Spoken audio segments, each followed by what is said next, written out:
ठीक है, ठीक है।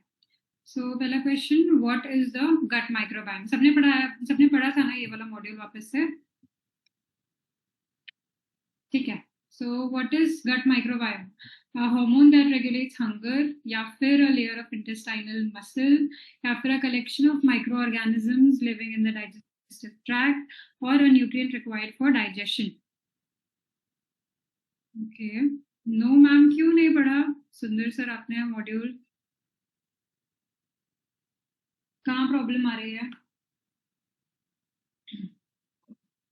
मैम मेरा अदर एग्जाम था इसीलिए मैंने किया ही नहीं, असाइनमेंट भी कंप्लीट नहीं की।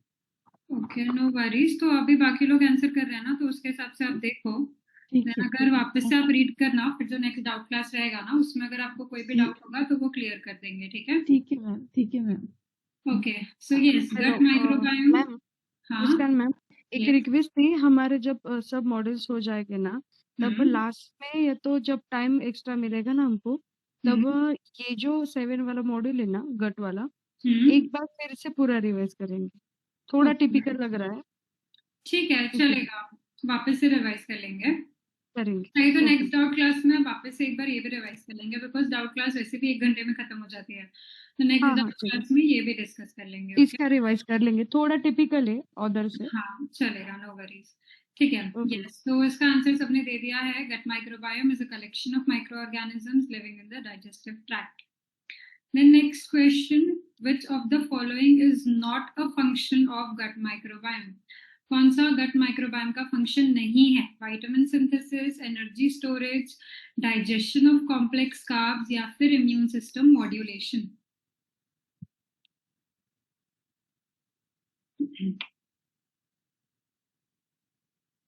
All right. Yes. So gut microbiome energy storage नहीं करता. That is good. Okay. So next question, which vitamin is primarily produced by gut bacteria? Gut bacteria कौन सा विटामिन प्रोड्यूस करता है? डी, B12, ए या फिर सी?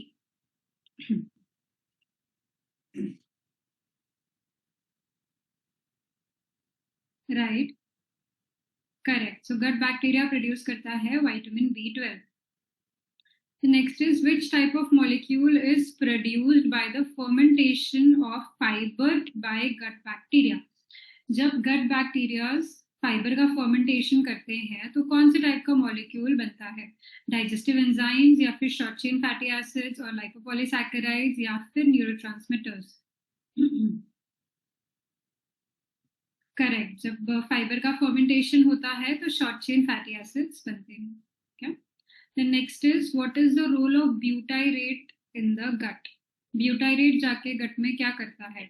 Increases stomach acid, feeds colon cells and reduces inflammation, या फिर promotes leaky gut और suppresses nutrient absorption?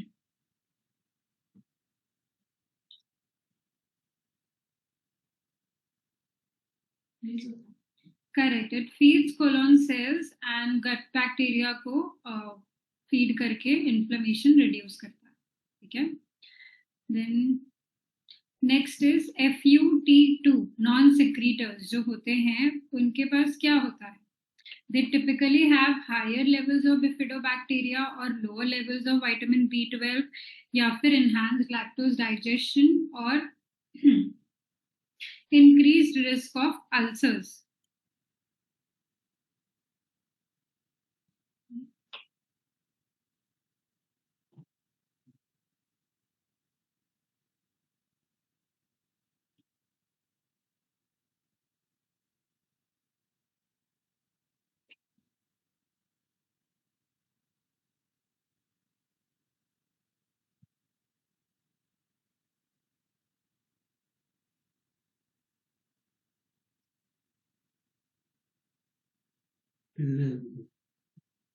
Are you sure यही आंसर इसका? सबने गलत आंसर दिया। नॉन सिक्रीटर्स की बात हो रही है। FUT2 जिनके बॉडी में जिनका वेरिएंट होता है उसमें क्या होता है? Lower levels of vitamin B12। ये हमने मॉड्यूल में भी पढ़ा था, एक टेबल में मैंने शो किया था।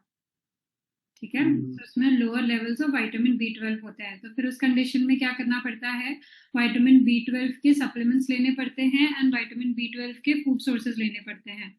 ओके, ठीक है, समझ में आई ये चीज? नॉन सिक्रीटर्स लिखा है ना यहाँ पे, नॉन सिक्रीटर्स मतलब कि प्रॉपरली विटामिन B12 नहीं बनेगा। Okay,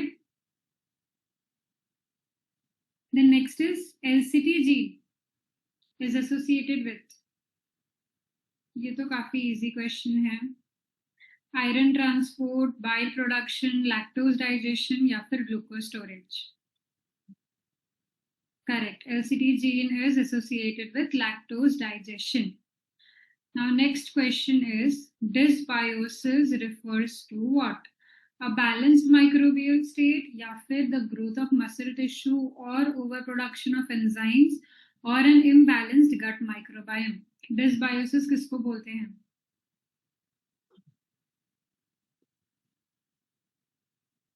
Very easy question.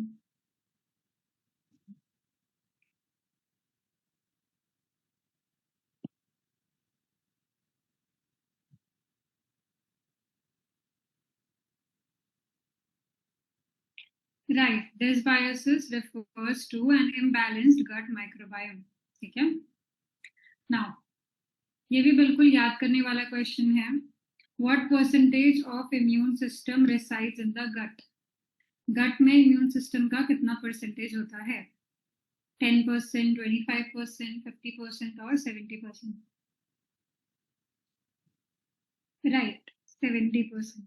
Now next question, how does gut permeability contribute to autoimmune disease risk? Autoimmune disease में कैसे कंट्रीब्यूट करता है gut permeability? By improving antibody production, या फिर by allowing beneficial bacteria to escape, और by allowing antigens to trigger immune attacks, और by increasing stomach acid?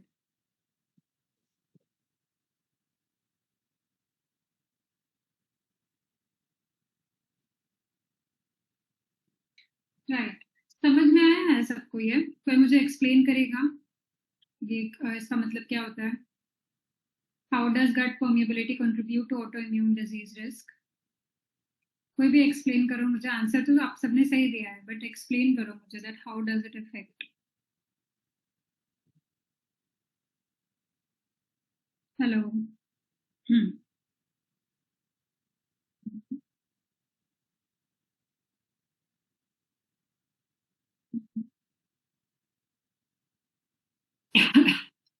हम्म,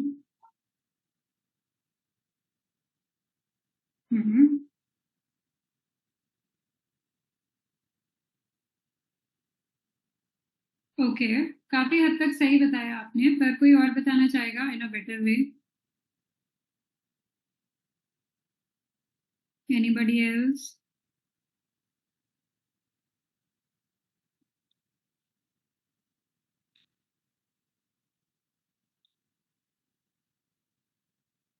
बताओ, कोई भी अनम्यूट करो, otherwise I start taking names.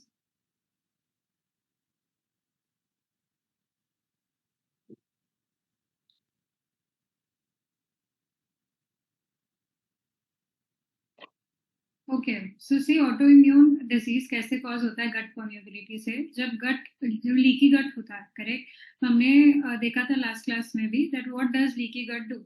Leaky gut की वजह से आपके ब्लड में एंटीजेंस आ जाते हैं, ब्लड में एंटीजेंस लीक हो जाते हैं इंटेस्टाइन के थ्रू, ठीक है? तो जब वो एंटीजेंस लीक हो जाते हैं तो इम्यून सिस्टम आपका एक्टिवेट हो जाता है, and when that immune system is activated, आपकी बॉडी उसको परसीव करती है एज टॉक्सिन्स, ठीक है? बट अगर आपका लीकी गट है तो ये फिनोमिना, जो ये प्रोसेस है, ये बार बार होगा, और बार बार जब ब्लड में एंटीजेंस आते रहेंगे तो आपका इम्यून सिस्टम काफी ज्यादा एक्टिव ऑलरेडी रहेगा। तो इस कंडीशन में क्या होता है कि जब आपके ब्लड को एंटीजेंस नहीं भी पहुंच रहे हैं तो आपका इम्यून सिस्टम क्या करता है, आपके बॉडी के सेल्स को अटैक करने लगता है, alright, and that is how autoimmune disease is caused. Okay, समझ में आई ये चीज? Hello, Yes, ma'am. समझ रहा है ना सबको? Yes, ma'am.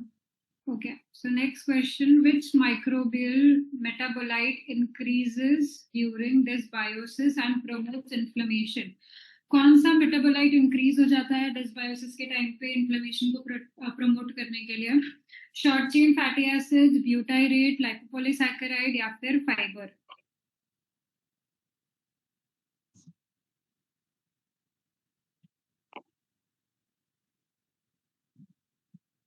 करेक्ट। डिसबायोसिस के टाइम पे लाइपोपॉलीसैकेराइड बढ़ जाता है।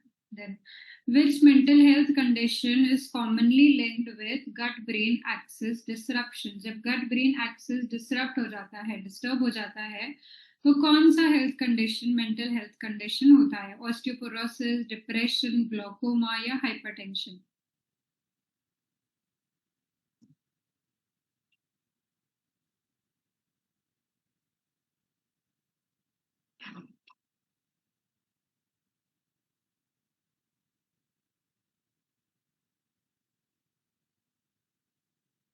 ये सब अलग अलग आंसर क्यों दे रहे हैं? ये तो काफी इजी क्वेश्चन है।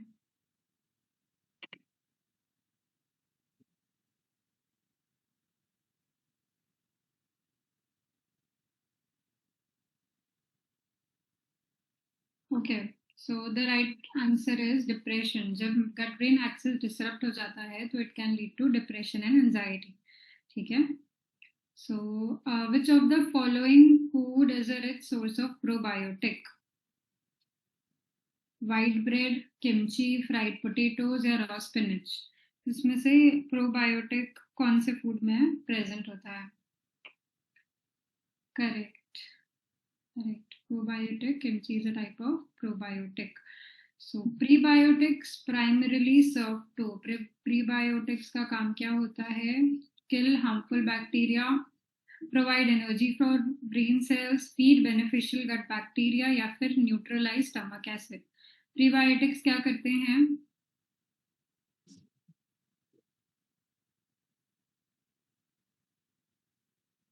Correct, they feed on beneficial gut bacteria, that is the probiotics. ठीक है, सब इसमें से बताओ सिनबायोटिक कॉम्बिनेशन कौन सा है?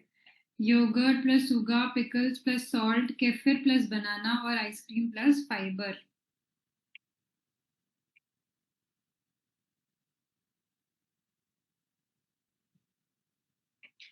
Correct, kefir is a type of probiotic and banana is a type of prebiotic. अगर यहाँ पे योगर्ट और बनाना होता तो भी यही आंसर होता, अगर यहाँ पे योगर्ट और ओट्स होता तो भी ये आंसर होता, because yogurt is a probiotic and oats is a prebiotic. या फिर कोई भी आप होल ग्रेन लेते हैं तो उसमें प्रीबायोटिक ज्यादा होता है, so that becomes a synbiotic combination. Okay, but ma'am ये केफिर क्या होता है? Kefir is a type of probiotic, एक ड्रिंक होती है, fermented drink. Okay, Okay, so what is the impact of chronic stress on gut health? अगर आप ज्यादा लंबे समय तक स्ट्रेस लेते हैं तो वो क्या करता है आपके गट हेल्थ के साथ? It increases microbial diversity or it enhances probiotic activity, it reduces beneficial bacteria and disturbs the motility, or it improves immune function. Correct. So chronic stress reduces beneficial bacteria and disturbs the motility of the gut. So how do antibiotics affect gut microbiota? Antibiotics कैसे आपके gut microbiota को affect करते हैं? They kill only good bacteria. They have no impact on gut bacteria. They kill both good and bad bacteria, causing imbalance, or they only reduce inflammation.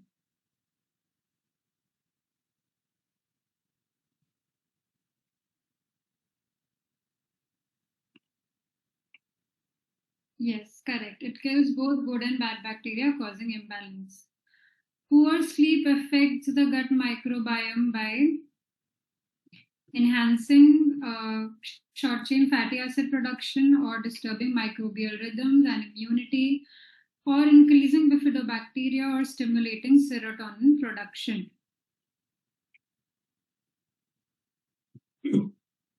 Correct, अगर sleep बराबर नहीं होती है तो microbial rhythm disturb हो जाता है and जिसकी वजह से इम्यूनिटी भी डिस्टर्ब हो जाती है। ठीक है, So exercise benefits the gut by, how does exercise benefit the gut? By reducing vitamin absorption or slowing down the digestion, increasing microbial diversity and butyrate production, or killing harmful microbes directly.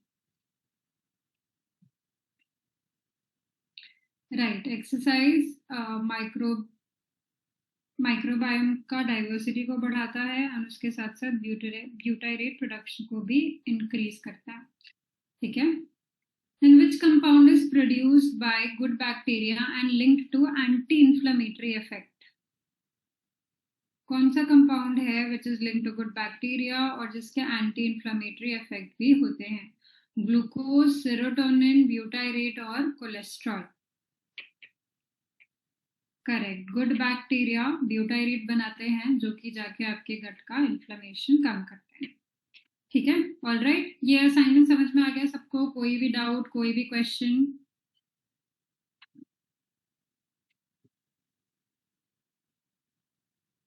Hello, कोई भी question किसी को? No ma'am. Okay, ठीक है. So moving forward to the next module. एक minute दो मुझे, मैं स्क्रीन शेयर करती हूँ.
Niharika.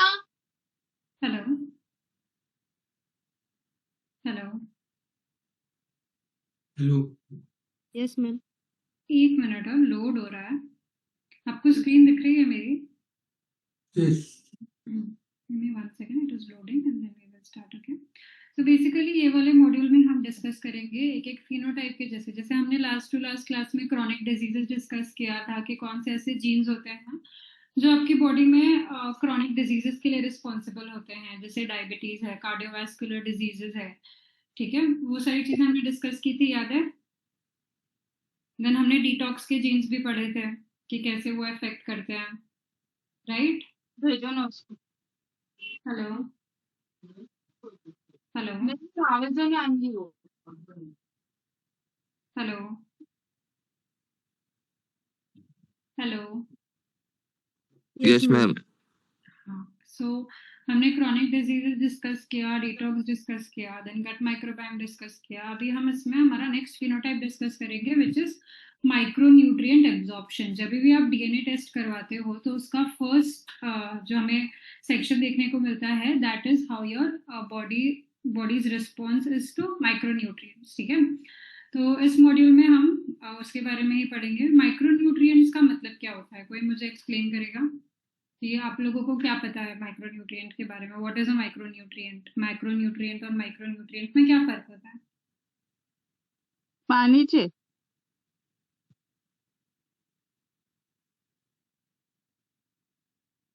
Hello, hello. Hello. Yes ma'am. Yes, micronutrient और मैक्रोन्यूट्रिएंट दोनों में क्या फर्क होता है? क्या समझ में आता है आपको? Micronutrient, if we speak about micronutrient, what do you understand by it?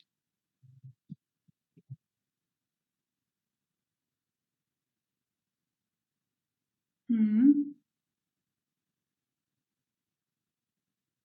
और जो न्यूट्रिएंट्स हमको दिखते नहीं मैम, जो खाने के बाद जो दिखते नहीं बिल्कुल माइक्रो, मतलब छोटे छोटे पार्टिकल्स में वो उसका फॉर्म हो जाता है, तो माइक्रो न्यूट्रिएंट्स कहते हैं। अच्छा, तो मतलब माइक्रोन्यूट्रिएंट्स आपको दिखते हैं, कार्बोहाइड्रेट, प्रोटीन, फैट आप देख सकते हो? नहीं नहीं नहीं मैम। तो फिर सो बेसिकली माइक्रोन्यूट्रिएंट्स ये होते हैं जिनका रिक्वायरमेंट आपकी बॉडी में कम अमाउंट में होता है। मैक्रोन्यूट्रिएंट्स जो होते हैं वो आपकी बॉडी को ज्यादा अमाउंट में रिक्वायर्ड होते हैं, ठीक है। एंड मैक्रोन्यूट्रिएंट्स आपकी बॉडी को एनर्जी देते हैं, जैसे कि carbohydrate, protein and fat, they come under the macronutrients, ठीक है। बट अगर हम माइक्रोन्यूट्रिएंट्स की बात करें, मतलब जितने भी वाइटामिन हैं, जितने भी मिनरल्स हैं, वो सारे माइक्रोन्यूट्रिएंट होते हैं, वो आपकी बॉडी को एनर्जी प्रोवाइड नहीं करते। बट जितने भी एंटीऑक्सीडेंट, एंटी इन्फ्लेमेटरी इफेक्ट होते हैं, वो आपके माइक्रोन्यूट्रिएंट ही उसके लिए रिस्पॉन्सिबल होते हैं, ठीक है। देन आपकी इम्यूनिटी को बिल्ड करने के लिए माइक्रोन्यूट्रिएंट ही रिस्पॉन्सिबल होता है। ऑलराइट मैम उनको ऐसे बिल्डिंग ब्लॉक्स की तरह भी बोल सकते हैं ना, कि वो पूरे सिस्टम को मतलब चलाने में हेल्प करते हैं। बिल्डिंग ब्लॉक्स आपके प्रोटीन होते हैं, बट हाँ, सारे सिस्टम को चलाने में माइक्रोन्यूट्रिएंट हेल्प करता है, आपकी इम्यूनिटी को बिल्ड करने में हेल्प करता है, ठीक है। सो अगर एक हेल्दी बॉडी में देखें तो सबसे इंपॉर्टेंट होते हैं माइक्रोन्यूट्रिएंट्स, बिकॉज माइक्रोन्यूट्रिएंट्स आप बैलेंस कर सकते हो, बट उसके साथ साथ माइक्रोन्यूट्रिएंट भी आप कैसे बैलेंस कर रहे हो, उससे ही आपका हेल्थ डिफाइन होता है, ओके। मैम आपने 2 टाइप्स कौन से बोले, मुझे वो नोट डाउन कर लेना है। माइक्रो न्यूट्रिएंट्स जो होते हैं बॉडी में कम कम, एक मिनट, माइक्रो न्यूट्रिएंट का रिक्वायरमेंट बॉडी में कम होता है, बराबर? यस, कम अमाउंट्स में रिक्वायर्ड होते हैं, वो कम अमाउंट्स में उनका नीड पूरा हो जाता है। और दूसरा? और मैक्रोन्यूट्रिएंट्स जो होते हैं वो आपकी बॉडी में ज्यादा अमाउंट में रिक्वायर्ड होते हैं।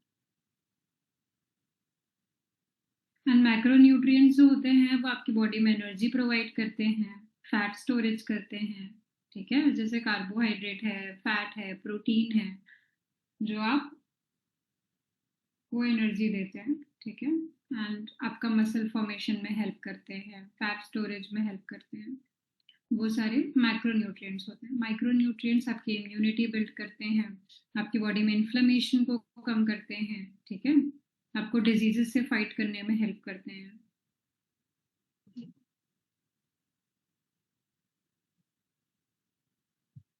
अंडरस्टूड? हो गया? अभी आगे बढ़ूं? Yes ma'am. ठीक है। सो अभी हम इस क्लास में देखेंगे कि कैसे जेनेटिक वेरिएशंस आपके माइक्रोन्यूट्रिएंट के मेटाबॉलिज्म को इफेक्ट करते हैं, कैसे उनको इम्पैक्ट करते हैं, ठीक है। कौन से जीन्स रिस्पॉन्सिबल होते हैं पर्टिकुलर माइक्रोन्यूट्रिएंट्स के लिए, ठीक है। अगर आपने ये देख लिया, अगर आपने ये सीख लिया, तो आपके लिए डीएनए रिपोर्ट पढ़ना काफी इजी हो जाएगा, ओके। तो फर्स्टली हम पढ़ेंगे genetic influence on vitamin D, B12, folate and iron metabolism. ये सारे जो न्यूट्रिएंट्स हैं आपके बॉडी के मेटाबॉलिज्म के लिए काफी ज्यादा इंपॉर्टेंट होते हैं, आपकी बॉडी की ग्रोथ के लिए काफी ज्यादा इंपॉर्टेंट होते हैं, ठीक है। सो सबसे पहले विटामिन डी, विटामिन डी का काम क्या होता है बॉडी में? What do you think? कोई बताएगा मुझे? What is the function of vitamin D in our body? Okay, and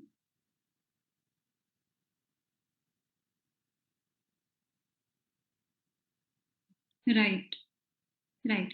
so basically vitamin D क्या करता है? It functions like a hormone that regulates calcium absorption, body में calcium के absorption के लिए हेल्प करता है। और अगर कैल्शियम का एब्जॉर्प्शन प्रॉपर होता है तो आपका जो बोन है, bone is majorly made out of what? Calcium, right.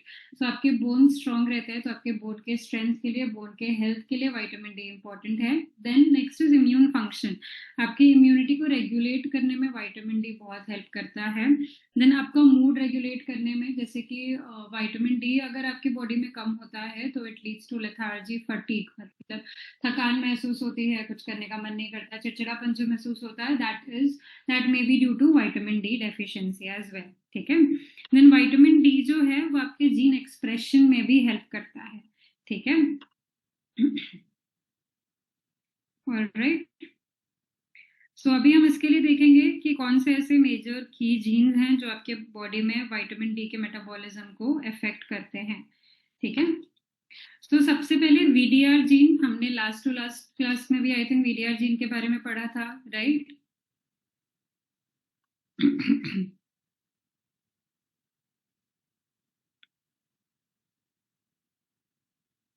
Right. तो वीडीआर जीन क्या करता है? वीडीआर जीन जो है that is a vitamin D receptor, ठीक है। जब भी इसका काम क्या होता है, आपने एक बार विटामिन डी ले लिया, ठीक है, बॉडी में, देन विटामिन डी लेने के बाद जब विटामिन डी आपने बॉडी में इनटेक कर लिया, उसके बाद विटामिन डी एक्टिवेटेड फॉर्म में आ जाता है, ठीक है। देन एक्टिवेटेड फॉर्म में आने के बाद vitamin D must bind to this receptor, ठीक है। विटामिन डी जब इस रिसेप्टर से बाइंड करता है उसके बाद ही वो हेल्प करता है कैल्शियम एब्जॉर्प्शन में। आपके गट में जितना कैल्शियम है वो तभी एब्जॉर्ब हो पाएगा विटामिन डी के थ्रू जब वो इस रिसेप्टर से जाके बाइंड होगा, ठीक है। समझ में आया यहाँ तक? हेलो? Yes ma'am. हाँ। सो कैल्शियम एब्जॉर्प्शन के साथ साथ आपका इम्यून सिस्टम का इम्यून फंक्शन जो मॉड्यूलेट करने की रिस्पॉन्सिबिलिटी होती है विटामिन डी की, वो भी तभी पॉसिबल होती है once the vitamin D, the activated vitamin D is attached to this VDR, ठीक है। वीडीआर से जब अटैच हो गया तो कैल्शियम एब्जॉर्प्शन करेगा गट से, देन इम्यून रिस्पॉन्स को मॉड्यूलेट करेगा, उसके साथ साथ बोन्स में जो मिनरल है उसको रेगुलेट करने का काम भी विटामिन डी तभी कर पाएगा once it is attached to VDR. Okay. Okay ma'am. ठीक है। बट देन अगर नाउ आपको पता चल गया कि वीडीआर का क्या फंक्शन होता है, करेक्ट। नाउ अगर इस वीडीआर जीन में अगर वेरिएंट है तो वो बॉडी को कैसे अफेक्ट करेगा, क्या इफेक्ट होगा उसका बॉडी में? गेस करो, या कोई, अभी मैंने आपको फंक्शन समझाया ना, तो अगर वीडीआर कम होगा तो क्या होगा?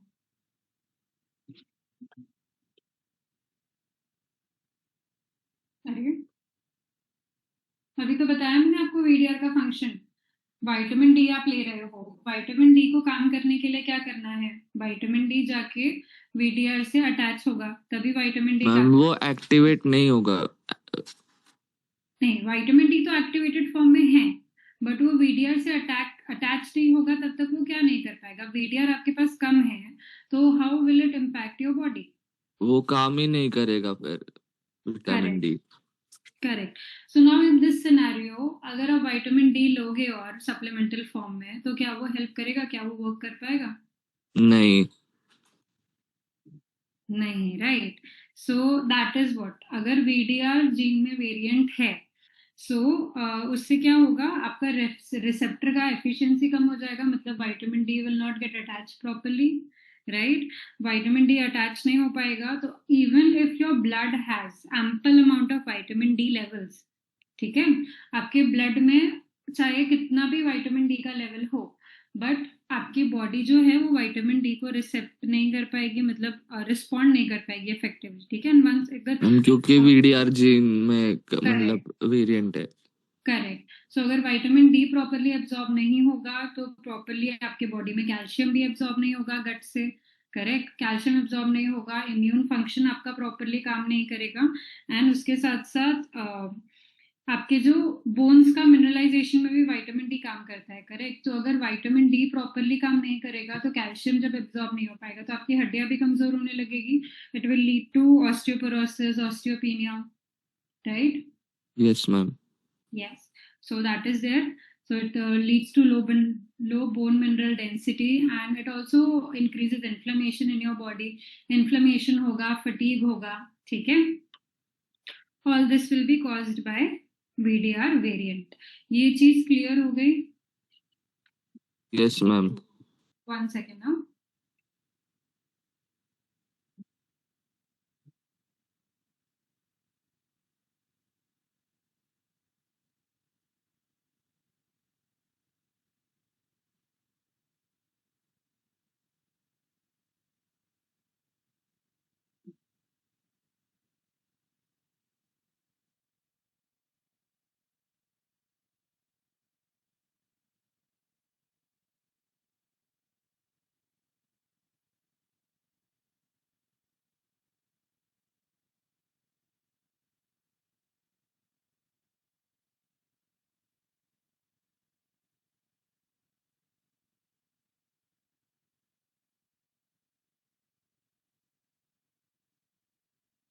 हेलो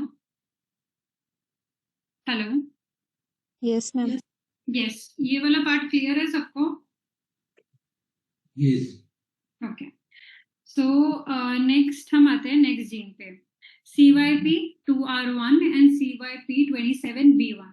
अब ये क्या करते हैं, this gene is responsible for converting vitamin D into its active form. ठीक है, अभी VDR जीन क्या करता था, एक्टिव विटामिन डी को अपने साथ बाइंड करता था, बट ये जो जीन है वो क्या करता है, जो आपने विटामिन डी लिया उसको एक्टिवेट करने का काम करता है। ठीक है, अंडरस्टूड? जैसे कि जब भी आपने सुना होगा कि सनलाइट से आपको विटामिन मिलता है, ठीक है, सो ऐसा नहीं होता। सनलाइट से आपको विटामिन डी का ऐसा फॉर्म मिलता है जो कि एक्टिवेटेड नहीं होता। विटामिन डी को एक्टिवेटेड फॉर्म में कन्वर्ट आपकी बॉडी करती है। ठीक है, सो इसको एक्टिव फॉर्म में कन्वर्ट करने का काम करता है ना। अगर ये जीन में वेरिएशन होगा तो क्या होगा बॉडी में, how will it affect your body?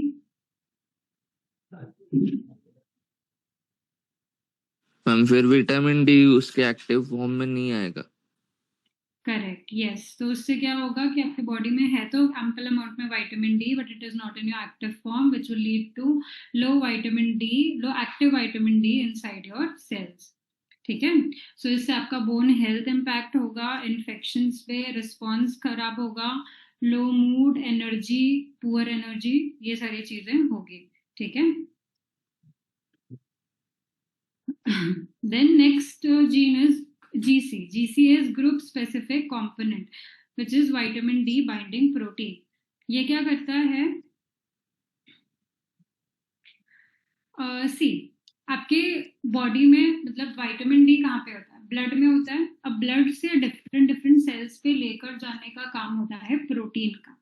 ठीक है, विटामिन डी प्रोटीन से बाइंड होता है और वो जगह जगह पे जाकर जहाँ पे जरूरत है वहां पर उसको लेके जाता है। ठीक है, सो वो जो प्रोटीन है जिससे विटामिन डी का ट्रांसपोर्टेशन होता है उसे वो कौन बनाता है, ये GC जीन बनाने में हेल्प करता है। ठीक है, सो बेसिकली डिलीवरी व्हीकल, मतलब ट्रांसपोर्ट के लिए जो प्रोटीन काम आता है ना, वो ये GC बनाने का काम करता है। ठीक है ना, अगर अब इसमें वेरिएशन होगा तो क्या होगा, ट्रांसपोर्ट नहीं हुआ। हाँ करेक्ट। सो अगर ट्रांसपोर्ट नहीं होगा तो क्या होगा, आपको जहाँ पहुंचना है वहां पहुंच पाएंगे क्या? आप अगर अपने घर से ऑफिस तक आते हैं तो कैसे आते हैं, या तो मेट्रो लेते हैं, या तो ट्रेन लेते हैं, या ऑटो लेते हैं। पर अगर एक दिन है जहाँ पे ऑटो, ट्रेन, बस कुछ भी नहीं चल रही है तो आपके ऑफिस पहुंच पाएंगे क्या?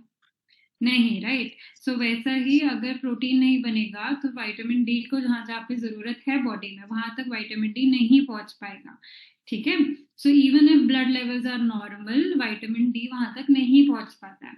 सो इसके कॉन्सिक्वेंसेस क्या होते हैं, विटामिन डी की बायो अवेलेबिलिटी कम हो जाती है। मतलब इवन दो विटामिन डी है आपकी बॉडी में बट सही तरह से वो नहीं काम कर रहा है। ठीक है, तो आपको ज्यादा अमाउंट में विटामिन डी लेना पड़ेगा और आपको बार बार विटामिन डी के डेफिशिएंसी के सिम्टम्स होने लगेंगे क्योंकि विटामिन डी टारगेटेड एरिया में नहीं पहुंच रहा। ओके, समझ में आया? Yes ma'am. ओके, सो ऐसे लोग जिनको इन जीन्स में प्रॉब्लम है तो उनको क्या करना पड़ेगा, उनको higher doses of vitamin D लेने पड़ेंगे as compared to normal population. ठीक है, उनको ज्यादा अमाउंट में विटामिन डी लेना पड़ेगा और उनको फ्रीक्वेंटली विटामिन डी डेफिशिएंसी के सिम्टम्स आएंगे even if the vitamin D results are normal. ठीक है, अंडरस्टूड? Yes ma'am. तो ऐसे हमने पढ़ा कि क्या होता है VDR में अगर प्रॉब्लम है तो VDR का काम क्या होता है, it receives active vitamin D. अगर वेरिएशन है तो रिसेप्टर का रिस्पॉन्स कम हो जाएगा, कैल्शियम का एब्जॉर्प्शन प्रॉपरली नहीं हो पाएगा। ठीक है, ये दो जीन्स क्या करते हैं, विटामिन डी को एक्टिव फॉर्म में कन्वर्ट करते हैं। अगर एक्टिव फॉर्म में कन्वर्ट नहीं हो पाएगा तो सर्कुलेटिंग एक्टिव विटामिन डी कम हो जाएगा और इसकी जो एक्टिविटी है वो कम हो जाएगा। ठीक है, देन GC जीन क्या करता है, ट्रांसपोर्ट करता है विटामिन डी को। सो अगर इसमें वेरिएशन है तो it will lead to low tissue delivery, मतलब टिश्यूज तक आपका विटामिन डी नहीं पहुंच पाएगा in spite of normal vitamin D levels in your blood. Okay, understood? Yes, ma'am. तो ओवरऑल कॉन्सिक्वेंसेस हमने समझ लिए इसके कि अगर विटामिन डी के जीन्स में प्रॉब्लम है तो it will lead to impaired calcium absorption, bone की मिनरल डेंसिटी कम हो जाएगी, इम्यून रिस्पॉन्स वीक हो जाएगा and inflammation and fatigue will increase. ठीक है, ओके. अब आगे बढ़े नेक्स्ट जीन पे, नेक्स्ट विटामिन पे. बहुत ज्यादा तो नहीं हो रहा, सिर्फ 3 जीन ही है, करेक्ट? सो उतना ज्यादा तो नहीं लग रहा आपको? कुछ भी क्वेरी है, एक काम करेंगे आज, अभी 1 बजे तक जितने जीन्स होते हैं उतने कवर करेंगे. अगर नहीं हो पाया तो फिर हम आगे की क्लास में करेंगे. I am taking it slow only. ठीक है, alright. So next is vitamin B12. Vitamin B12 क्या काम करता है बॉडी में? इट इज सबसे पहले तो वाटर सॉल्युबल विटामिन होता है ये. ठीक है, ये आपकी बॉडी में, इसके फंक्शंस क्या होते हैं? किसी को पता है विटामिन B12 क्यों इम्पोर्टेंट होता है?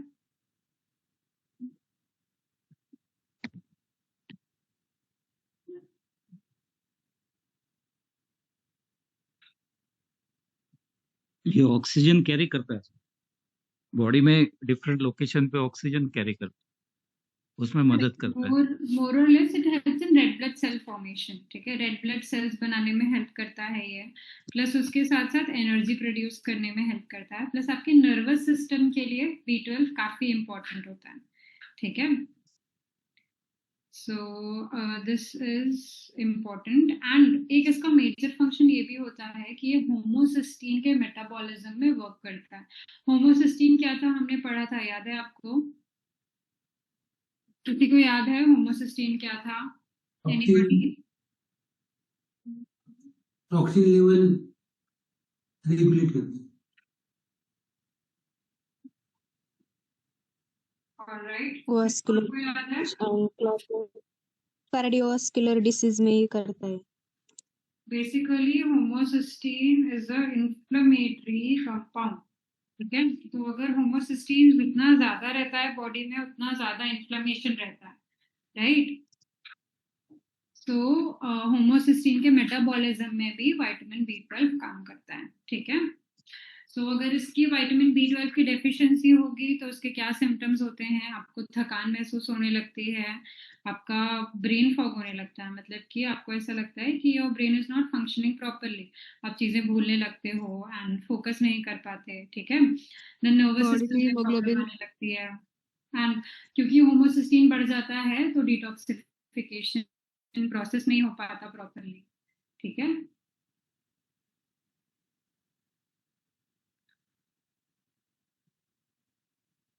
अंडरस्टूड? Yes ma'am. मैम इससे हीमोग्लोबिन की लेवल भी कम हो जाते हैं ना? रेड ब्लड सेल्स के नंबर कम हो जाते हैं. RBC. हीमोग्लोबिन तो आयरन बनाता है, बट B12 जो है वो रेड ब्लड सेल्स बनाता है. ठीक है, सो अब इसके कुछ इंपॉर्टेंट जीन्स हम पढ़ेंगे जो इसके मेटाबॉलिज्म के लिए इंपॉर्टेंट होते हैं. ठीक है, तो सबसे पहले है FUT2. ठीक है, FUT2 इज अ जीन जो कि डिटरमाइन करता है कि आपके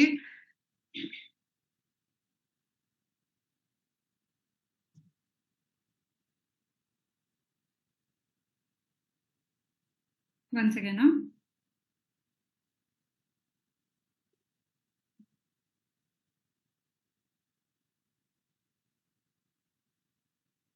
यस.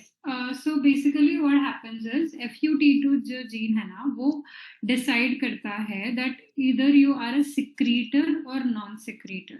सिक्रीटर मतलब कि आप यहाँ पे अगर सिक्रीशन की बात हो रही है तो क्या सिक्रीट करने की बात हो रही है? एंटीजेंस. अगर आप सिक्रीटर हो, ठीक है, FUT2 जीन जो है, if you have the secretor variant तो आपका गट माइक्रोबायोम जो है दैट उसका कॉम्पोजिशन अच्छा रहेगा. ठीक है, अगर सिक्रीटर है तो गट माइक्रोबायोम का कंपोजिशन अच्छा रहेगा, और अगर कंपोजिशन अच्छा है तो विटामिन्स का प्रोडक्शन बराबर होगा. ठीक है, बट अगर आपके पास नॉन सिक्रीटर वाला वेरिएंट है, ठीक है, तो आपका जो गट माइक्रोबायोम का कॉम्पोजिशन है, मतलब जो गट का कॉम्पोजिशन है वो खराब हो जाएगा, ठीक है। सो जैसे कि आपके बॉडी में बिफिडोबैक्टीरिया जो है वो कम हो जाएगा फॉर एग्जांपल। तो अगर बिफिडोबैक्टीरिया कम हो जाएगा तो उससे क्या होगा, आपका जो गट का एबिलिटी है B12 एब्जॉर्ब करने का वो कम हो जाएगा, ठीक है। So it will lead to low vitamin B12 levels in your body. समझ में आया ये? नॉन सिक्रीटर वेरिएंट क्या करता है, आपके गट माइक्रोबायोटा का डाइवर्सिटी कम कर देता। गट माइक्रोबायोटा का डाइवर्सिटी कम कर दिया तो B12 का एब्जॉर्प्शन कम हो गया, एंड B12 का एब्जॉर्प्शन कम हो गया तो आपकी बॉडी में B12 की डेफिशिएंसी के सिम्टम्स आने लगेंगे, इन spite of having proper B12 levels in your blood. आपके ब्लड में हो सकता है कि B12 के लेवल्स बराबर हो, बट आपका जो गट है that is not able to absorb vitamin B12। Okay, understood. So उससे आपको डेफिशिएंसी के सिम्टम्स आने लगते हैं, एंड थकान होने लगती है, जैसा बोला ब्रेन फॉग होने लगता है, एंड गट की मोटिलिटी भी स्लो हो जाती है, ठीक है। तो ऐसे कंडीशन में आपको B12 रिच फूड्स खाने चाहिए, जैसे फर्मेंटेड प्रोबायोटिक फूड्स, ठीक है, ताकि जितना एब्जॉर्ब हो सके उतना हो बॉडी में। ओके, अंडरस्टूड, समझ में आया सबको? Yes, ma'am. So next is TCN2। TCN2 gene का क्या काम क्या होता है, जैसे हमने GC जीन के बारे में पढ़ा ना कि वो विटामिन D के ट्रांसपोर्ट के लिए प्रोटीन्स बनाते हैं, वैसे ही TCN2 जो है that produces transporter protein for B12, ठीक है। तो वो B12 को ट्रांसपोर्ट करने के लिए प्रोटीन्स बनाता है। ओके,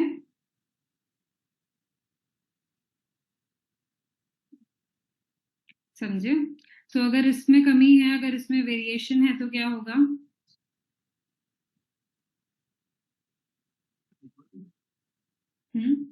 मैम वो B12 ट्रांसपोर्ट ही नहीं होगा। करेक्ट। सो अगर B12 ट्रांसपोर्ट नहीं होगा तो even if B12 levels are normal in your blood, आपको डेफिशिएंसी B12 की दिखेगी, ठीक है।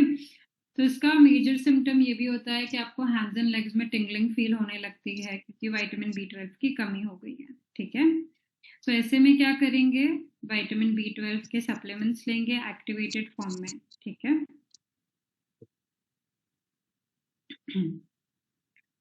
Next is MTR। Okay, MTR gene जो है वो क्या करता है, आपको जो मिथाइलेशन साइकिल होता है, ठीक है। मिथाइलेशन साइकिल में क्या होता था, होमोसिस्टीन का मेटाबॉलिज्म, मतलब होमोसिस्टीन को मीथियोनाइन में कन्वर्ट करना। मतलब इसका काम बेसिकली क्या हो गया, आपका बॉडी में डिटॉक्सिफिकेशन करना, ठीक है। डिटॉक्सिफिकेशन एंड DNA के मिथाइलेशन के लिए इंपॉर्टेंट होता है ये जीन, ठीक है। MTR जीन क्या करता है, B12 का यूज करता है for DNA methylation and homocysteine metabolism. Understood? Homocysteine metabolism याद है कि होमोसिस्टीन को कन्वर्ट करते थे हम मीथियोनाइन में, ताकि होमोसिस्टीन बॉडी में कम हो जाए।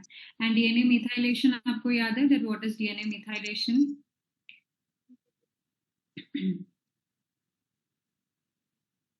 याद है किसी को what is DNA methylation? Add होता है। Correct. So that is what, अब इसमें वेरिएशन होगा तो what will happen, it reduces enzyme activity, जिससे कि आपकी बॉडी में होमोसिस्टीन का बिल्डअप हो जाएगा, मतलब होमोसिस्टीन बढ़ता जाएगा, मतलब आपकी बॉडी में टॉक्सिन्स बढ़ते जाएंगे, ठीक है। एंड टॉक्सिन्स बढ़ने की वजह से थकान, डिटॉक्स कम होना, हार्ट डिजीजेस का रिस्क, ये सब बढ़ जाता है, ठीक है। अंडरस्टूड? सो कौन से सिस्टम्स अफेक्ट होते हैं आपके B12 की डेफिशिएंसी में? ठीक है। अगर नर्वस सिस्टम इफेक्ट हो रहा है तो उसके सिम्टम्स क्या होते हैं? नमनेस, टिंगलिंग मतलब कि झंझनाहट महसूस होना हाथ पैर में, नमनेस मतलब सुन फील होना, न्यूरोपैथी मतलब कि आपके हैंड्स एंड लेग्स में सेंसेशंस फील होने बंद हो जाते हैं, मतलब अगर आप कोई भी हॉट चीज टच कर रहे हो तो वो आपको फील नहीं होगी, कुछ कोल्ड टच कर रहे हो तो वो आपको फील नहीं होगा, ठीक है। ब्रेन फॉग होने लगता है कि मतलब आप किसी भी चीज को फोकस नहीं कर पाते and it can also lead to depression, ठीक है। Then if you talk about cardiovascular system effect होता है तो उसके क्या सिम्टम्स होते हैं? होमोसिस्टीन लेवल बढ़ जाता है, होमोसिस्टीन लेवल बढ़ गया मतलब कि टॉक्सिन्स आपकी बॉडी में बढ़ गए, उससे हार्ट डिजीजेस का रिस्क डायरेक्टली इंक्रीज हो जाता है, ठीक है। देन एनर्जी मेटाबॉलिज्म इफेक्ट होता है तो उससे आपको अगर एनर्जी प्रॉपरली मेटाबोलाइज नहीं हो पा रही है, प्रॉपर आपकी बॉडी यूज नहीं कर पा रही है तो it leads to weakness and chronic fatigue, हमेशा थकान महसूस होना एंड वीकनेस फील होना, ठीक है। देन मिथाइलेशन सिस्टम अगर इफेक्ट होता है, डिटॉक्स सिस्टम इफेक्ट अगर होता है तो उसके क्या सिम्टम्स होते हैं?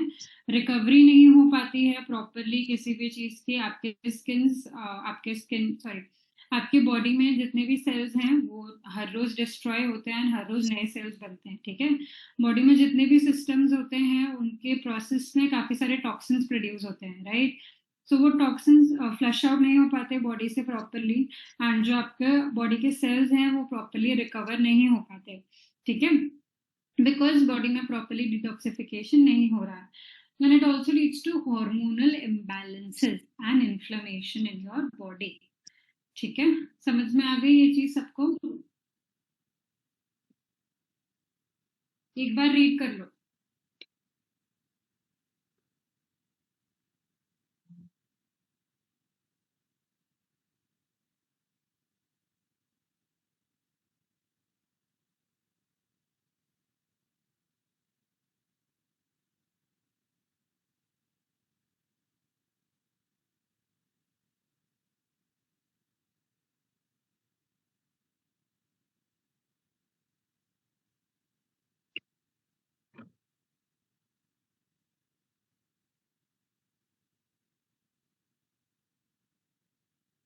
समझ में आया? Yes ma'am. ठीक है, तो आगे बढ़ते हैं।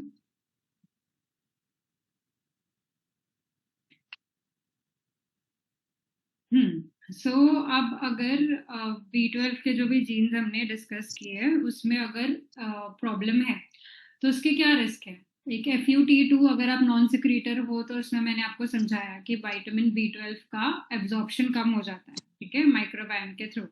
तो इसमें आपको क्या करना है? आपके गट हेल्थ को आपको इम्प्रूव करना है और विटामिन B12 रिच फूड्स लेने हैं और साथ ही साथ प्रोबायोटिक्स लेने हैं। प्रोबायोटिक्स क्यों? ताकि आपका गट माइक्रोबायोम इम्प्रूव हो, gut microbiome and gut health improve होगा तो B12 रिच फूड्स जो आप ले रहे हो वो एब्जॉर्ब हो पाएंगे, ठीक है।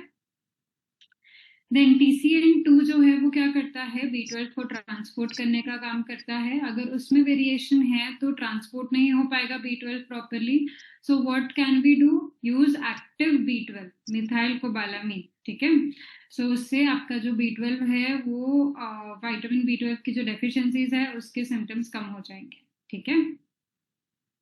देन MTR जीन क्या करता है? It helps in detoxification and methylation. So उसके लिए आप क्या कर सकते हो? मिथाइलेटेड B12 ले सकते हो, फोलेट ले सकते हो, B6 ले सकते हो, ताकि आपके बॉडी में जो होमोसिस्टीन है उसका मेटाबॉलिज्म में वो हेल्प कर सके, ठीक है।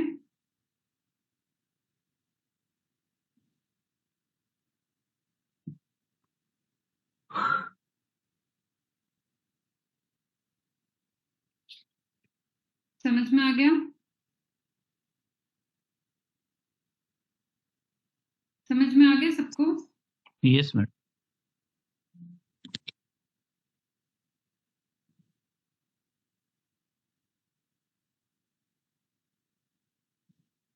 ठीक है, 1 सेकेंड। कहाँ चला गया स्लाइड? नाउ नेक्स्ट हम आते हैं आयरन मेटाबॉलिज्म पे, ठीक है।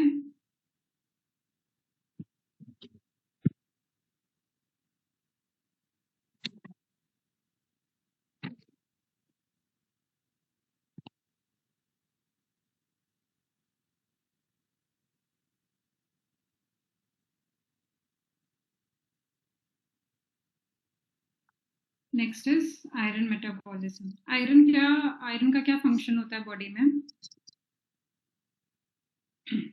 किसी को पता है? एनीबॉडी? मैम वो विटामिन्स और मिनरल्स को एब्जॉर्ब करने में हेल्प करता है। ओके, सो सबसे इम्पोर्टेंट फंक्शन होता है आयरन का आपके बॉडी में ऑक्सीजन ट्रांसपोर्ट करना हीमोग्लोबिन के थ्रू। ठीक है, सो आपके सेल्स को प्रॉपर ऑक्सीजन मिले, ये आयरन इंश्योर करता है। ठीक है, तो इसके साथ साथ एनर्जी प्रोडक्शन में भी हेल्प करता है। ठीक है, आपके ब्रेन के डेवलपमेंट में भी आयरन ही हेल्प करता है। ठीक है, and it also helps in strengthening your immune system. ठीक है, एंड एंजाइम्स की एक्टिविटी को रेगुलेट करने में भी आयरन हेल्प करता है। ठीक है, सो अगर आपकी बॉडी में आयरन की कमी है तो वीकनेस होती है, मेटाबॉलिज्म स्लो हो जाता है, प्रॉपर सेल्स को ऑक्सीजन नहीं मिल पाता। अगर सेल्स को प्रॉपरली ऑक्सीजन नहीं मिल पाएगा तो सेल्स प्रॉपरली फंक्शन कर पाएंगे क्या?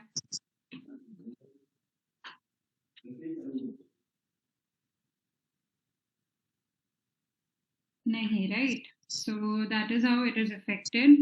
So if we discuss about the important genes in regulating iron metabolism, तो उसमें आता है सबसे पहले HFE। HFE के भी दो वेरिएंट होते हैं, बट सबसे पहले हम डिस्कस करते हैं HFE का काम क्या होता है। ठीक है, HFE is basically a iron regulator. ठीक है, सो ये क्या करता है कि रेगुलेट करता है कि आपकी बॉडी में कितना आयरन एब्जॉर्ब होगा। ठीक है, जो आप खाना खा रहे हो उससे कितना आयरन एब्जॉर्ब होना चाहिए, वो आपकी बॉडी में कौन डिसाइड करता है? HFE जी। ठीक है,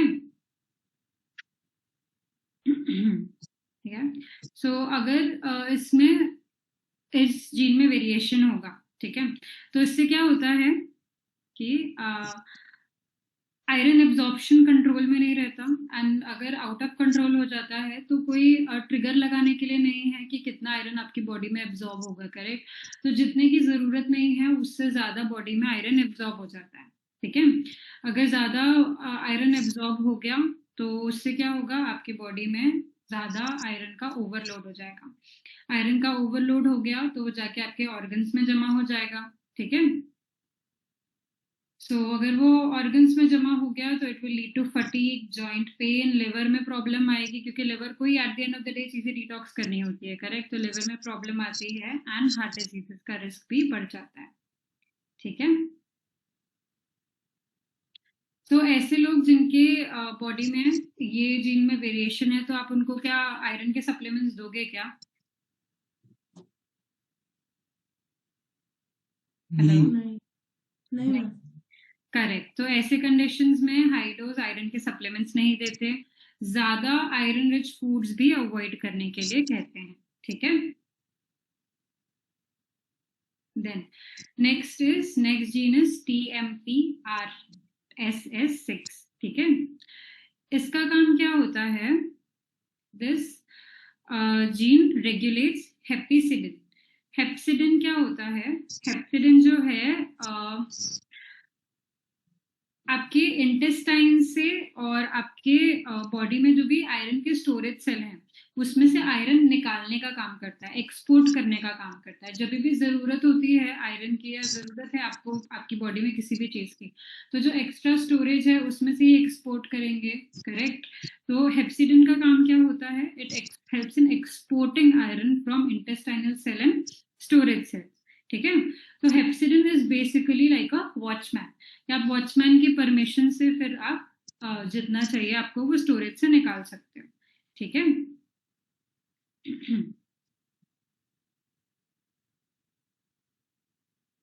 एंड इसमें क्या होगा बेसिकली, ये आपका आयरन का स्टोरेज भी कंट्रोल करता है, बिकॉज हेप्सिडिन को पता है कि कितना आपके पास आयरन का स्टोरेज है। ठीक है, तो अगर आपके पास आयरन का स्टोरेज ज्यादा है तो हेप्सिडिन कंट्रोल करता है and it cut down the iron storage. ठीक है, और आयरन स्टोर नहीं होने देता।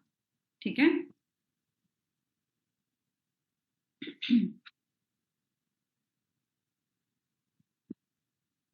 बट अगर इस जीन में म्यूटेशन है तो क्या होगा? इनअप्रोप्रिएट हेप्सिडिन लेवल्स हो जाएंगे। ठीक है, उससे क्या होगा, आपकी बॉडी में आयरन का एब्जॉर्प्शन, आयरन का स्टोरेज गड़बड़ हो सकता है, ठीक है।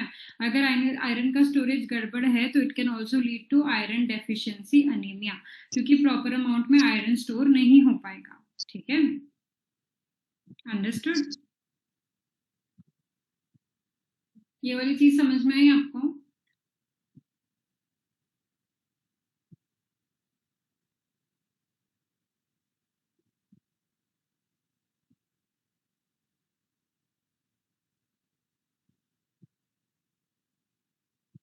हेलो,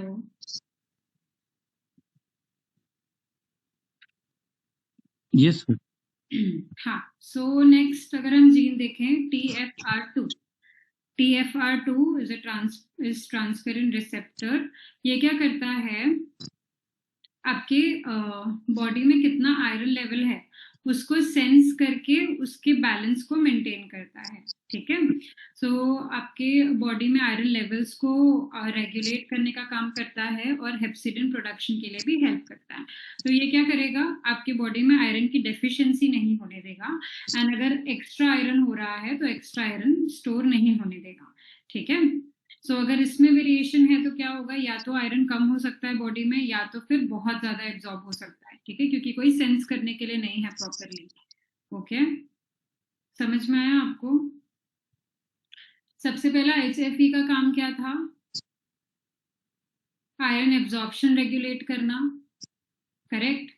देन हम नेक्स्ट जीन की बात करें TMPR SS6, तो वो क्या करता था, हेप्सिडिन कंट्रोल करता था। हेप्सिडिन का काम क्या है, आपके बॉडी में आयरन लेवल्स को रेगुलेट करना, आयरन स्टोरेज लेवल्स को रेगुलेट करना, जिससे कि जब जरूरत हो तो एक्सपोर्ट हो पाए। अगर इस जीन में वेरिएशन है तो हेप्सिडिन का लेवल इम्प्रॉपर हो जाएगा, which will lead to either extra storage of iron or no storage of iron. तो अगर स्टोरेज नहीं है आयरन का तो आपको आयरन की डेफिशिएंसी हो सकती है, ठीक है। देन TFR2 ये क्या करता है, आयरन लेवल्स को सेंस करता है बॉडी में, and it helps in regulating the iron levels. तो अगर आयरन कम है तो वो रेगुलेट करता है कि और आयरन की जरूरत है, अगर आयरन ऑलरेडी ज्यादा है तो वो रेगुलेट करता है कि अब और आयरन एब्जॉर्ब नहीं होना चाहिए। ऑलराइट, समझ में आई ये चीज?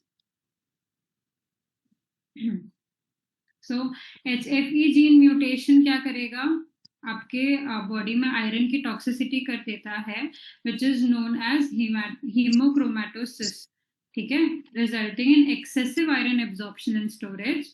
जैसे कि आयरन एब्जॉर्प्शन और स्टोरेज ज्यादा हो जाएगा, ठीक है। बट अगर दूसरे जीन्स की बात करें जैसे TMPR SS6 या फिर TFR2, वो क्या करते हैं, आयरन रेगुलेशन को इम्पेयर कर सकते हैं, मतलब आयरन प्रॉपर्ली रेगुलेट नहीं होगा, जिसकी वजह से आयरन डेफिशिएंसी अनीमिया हो सकता है, ठीक है। तो जो HFE जीन है उसमें अगर वेरिएशन है तो उससे एक्स्ट्रा आयरन एब्जॉर्ब हो जाएगा। एक्स्ट्रा आयरन एब्जॉर्ब हो जाता है तो हम उसको क्या बोलते हैं, हीमोक्रोमेटोसिस, ठीक है। बट अगर TMPR SS6 जीन या फिर TFR2 जीन में वेरिएशन है तो आयरन रेगुलेशन प्रॉपर नहीं होगा और आयरन डेफिशिएंसी अनीमिया हो सकता है। अंडरस्टूड? समझ में आया तीनों जीन का difference?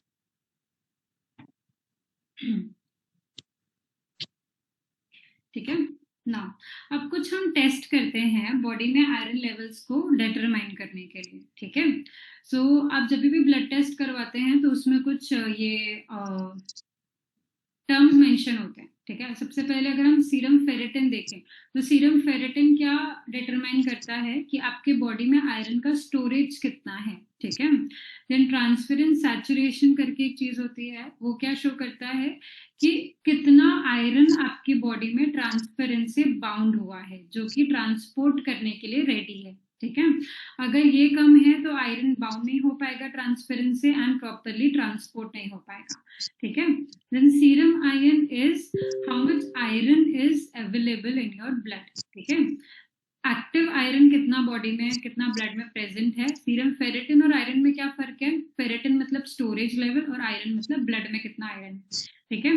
Then TIBC is total iron binding capacity, ठीक है। तो आपकी बॉडी की कितनी कैपेसिटी है आयरन बाइंड करने की, वो ये डिटरमाइन करता है, ठीक है। और हीमोग्लोबिन क्या करने में हेल्प करता है, एनीमिया डिटरमाइन करने में, ठीक है।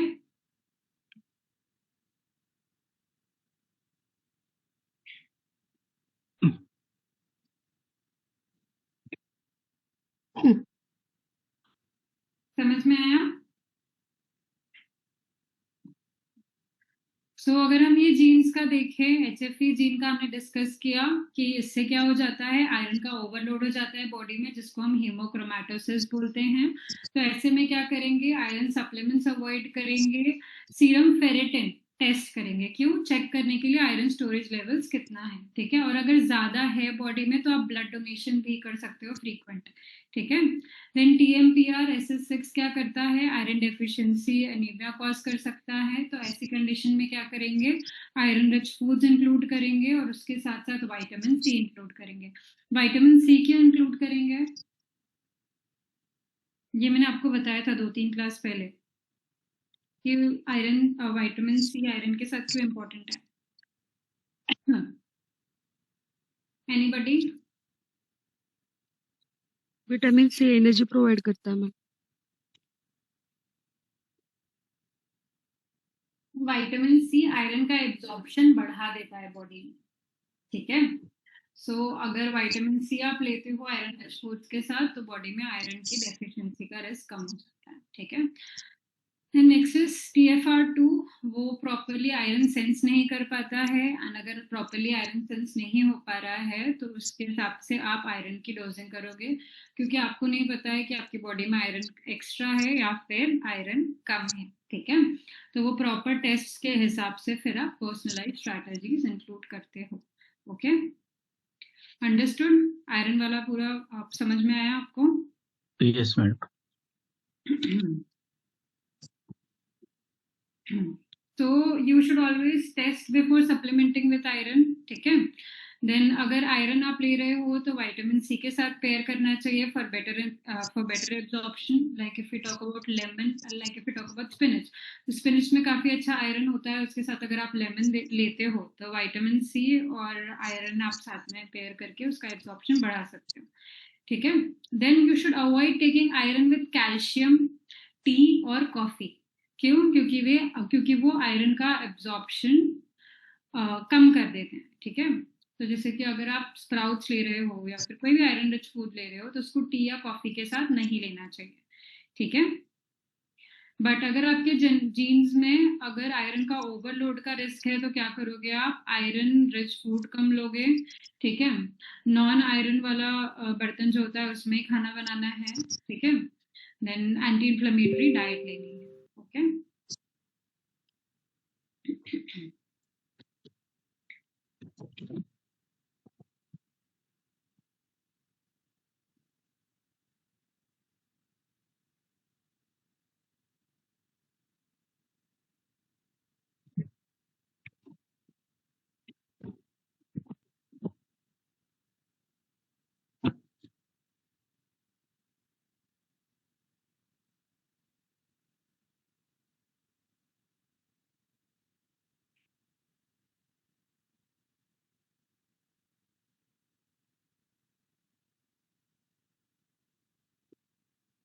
नेक्स्ट हम देखेंगे omega 3, okay. Give me 1 second.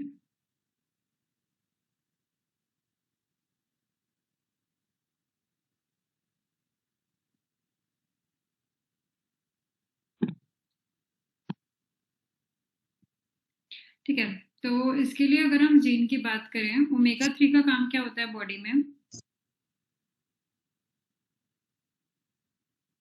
Omega 3 क्या काम करता है आपकी बॉडी में? Omega 3 helps in protecting your eyes, skin and heart, and it reduces inflammation in your body, ठीक है। अगर हम इसके लिए important genes की बात करें तो सबसे पहले आता है FADS1 और FADS2, that is fatty acid desaturate। ये क्या करता है, जो प्लांट ओमेगा 3 होता है ना, ALA, ठीक है, उसको शॉर्ट चेन होता है, वो ALAs are short chain plant based omega 3, उसको लॉन्ग चेन में कन्वर्ट करता है, that is EPA and DHA, जो कि एनिमल सोर्सेज से आपको मिलते हैं, ठीक है। सो अगर इस जीन में वेरिएशन होगा तो आपका जो कन्वर्जन एफिशिएंसी है वो रिड्यूस हो जाएगा, मतलब प्रॉपरली ALA से EPA DHA में कन्वर्ट नहीं हो पाएगा। EPA DHA जो होता है वो ओमेगा 3 का बेटर फॉर्म होता है, हाईली एब्जॉर्बेबल फॉर्म होता है। ओके, तो अगर इसमें वेरिएशन है तो क्या होगा, आपका कन्वर्जन एफिशिएंसी रिड्यूस हो जाएगा। ठीक है, सो अगर आपके इस जीन में वेरिएशन है सो आपको क्या करना पड़ेगा, डायरेक्ट EPA या फिर DHA लेना पड़ेगा फ्रॉम फिश ऑयल या फिर एल्गी ऑयल सप्लीमेंट्स। ठीक है, और ओमेगा 6 जिसमें कि ALA मिलता है वेजिटेबल ऑयल्स वो कम लो, क्योंकि ओमेगा 3 ओमेगा 6 जैसे कि वेजिटेबल ऑयल वो कम लेना है, क्योंकि ओमेगा 3 और ओमेगा 6 आपस में compete करते हैं। मतलब अगर आप हाई ओमेगा 6 ले रहे हो तो वो प्रॉपरली ओमेगा 3 को एब्जॉर्ब होने नहीं देगा, और उसी तरह अगर आप ज्यादा ओमेगा 3 ले रहे हो तो वो ओमेगा 6 को एब्जॉर्ब नहीं होने देगा। ठीक है, बट आपकी बॉडी में हमेशा ओमेगा 3 का रिक्वायरमेंट ज्यादा होता है। Understood? Now why does it matter, EPA और DHA ही क्यों चाहिए? क्यों? क्योंकि जो EPA और DHA है वो आपके ब्रेन हेल्थ को सपोर्ट करता है, एंटी इंफ्लेमेटरी रिस्पॉन्स भी EPA और DHA का बेटर होता है, एंड आपके हार्ट और आई फंक्शन को सपोर्ट करता है। ठीक है, अंडरस्टूड? सो नेक्स्ट कभी भी ओमेगा 3 सप्लीमेंट्स लें तो ये चेक करके लें कि उसमें EPA और DHA है या फिर ALA है। ठीक है, तो अगर EPA और DHA है तो हमेशा हमें उसे ही प्रेफरेंस देना है। ठीक है, अंडरस्टूड? ना अगर यस, सो नेक्स्ट अब हमने ये देख लिया, ओमेगा 3 देख लिया, देन आयरन देख लिया, विटामिन D, B12, हमने ये सारी चीजें देख ली। Now next is detoxification pathways and genetic influence on antioxidant response. Antioxidants का काम क्या होता है?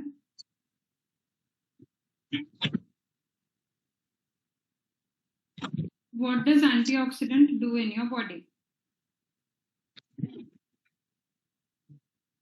अरे बताओ, what does antioxidant do in your body? Antioxidant का क्या फंक्शन होता है? मैम टॉक्सिन्स को मतलब रिड्यूस करने में काम करता है वो। करेक्ट, एंटीऑक्सीडेंट्स का मतलब होता है ऑक्सीडेटिव स्ट्रेस को कम करने वाले कंपाउंड्स। ऑक्सीडेटिव स्ट्रेस मतलब कि जो बॉडी में फ्री रेडिकल्स होते हैं जिनको हम एज अ टॉक्सिन ट्रीट करते हैं, तो बेसिकली वो आपको डिटॉक्सिफिकेशन प्रोसेस में हेल्प करता है। ठीक है,